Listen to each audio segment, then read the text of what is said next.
why you can't just walk into a store and buy a Rolex.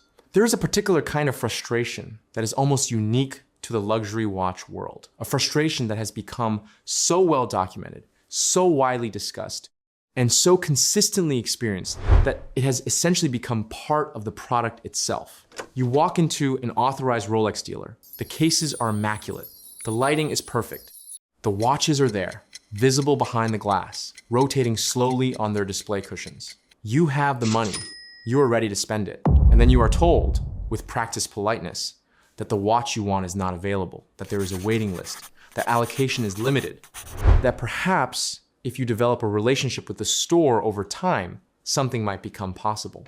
You leave without the watch.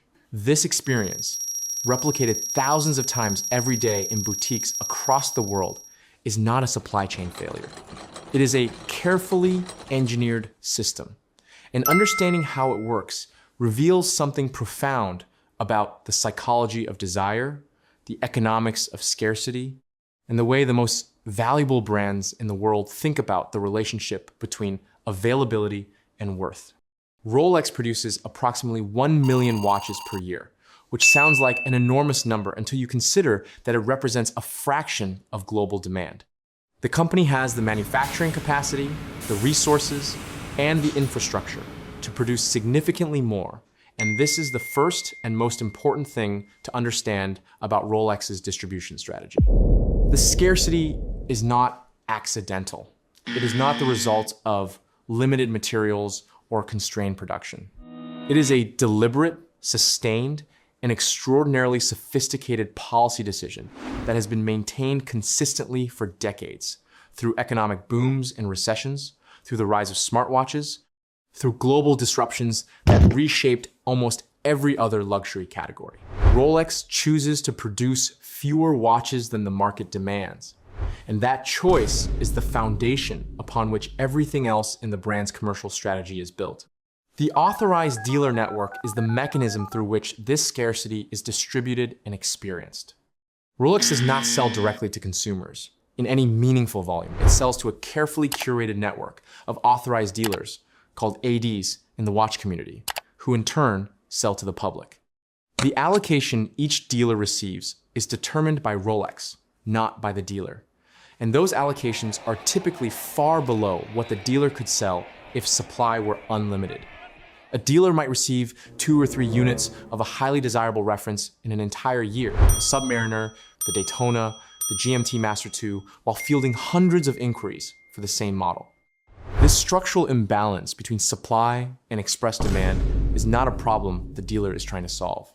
It is the condition under which the dealer operates, and it transforms the act of purchasing a Rolex from a transaction into something closer to an initiation. The waiting list is where the psychology becomes particularly sophisticated. When a customer is told they must wait, must build a purchase history with the store, must demonstrate loyalty through the acquisition of less desirable references, must return repeatedly and maintain a relationship before the coveted piece becomes available. Something interesting happens to the perceived value of the watch. Desire, which is already present, is amplified by obstruction. The principle at work here is well documented in behavioral economics. Objects and experiences that require effort, patience, and qualification to obtain are consistently valued more highly than those that are immediately accessible. Rolex does not simply sell watches. It sells the experience of having earned the right to buy a watch. And that experience attaches itself to the object in a way that no amount of traditional advertising could replicate. The secondary market is where the full economic consequence of this strategy becomes visible. Because authorized dealers cannot supply demand, a parallel market has emerged in which Rolex watches trade at significant premiums above their retail prices. A Submariner retailing at approximately $9,000 might trade on the gray market for $14,000 or $16,000. A Daytona with a retail price in the $12,000 range has traded for 2 to 3 times that amount in periods of peak demand. This premium exists entirely because of the gap between what Rolex chooses to produce and what the market wants to consume. And it creates a peculiar dynamic in which the retail price of a Rolex functions less like a market price and more like a floor, a minimum valuation that the secondary market consistently exceeds. For buyers who do manage to acquire a watch through an authorized dealer, the purchase carries an immediate theoretical gain, which further reinforces the perception of Rolex not merely as a luxury object, but as a store of value. What makes Rolex's strategy so difficult to replicate is that it depends not on any single decision, but on decades of consistent execution. The scarcity would mean nothing if the product were not genuinely exceptional. The waiting list would generate resentment rather than desire if the brand had not cultivated a level of cultural prestige that makes enduring the process feel worthwhile. The secondary market premiums would collapse if Rolex flooded supply to capture that margin directly. Every element of the system depends on every other element, and the whole structure rests on a discipline that most companies facing the quarterly pressure to maximize revenue find essentially impossible to maintain.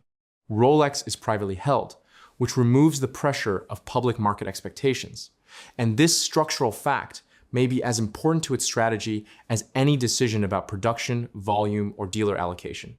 The deeper insight that Rolex's distribution model offers is not really about watches at all. It is about the relationship between scarcity and value, between friction and desire, between what something costs and what it is worth.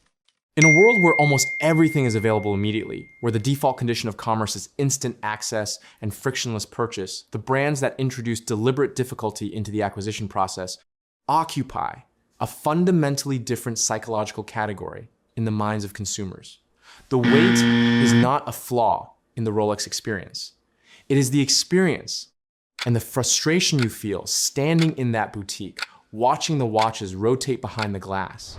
Knowing the money is in your account and the watch is still not yours, that frustration is the product working exactly as intended.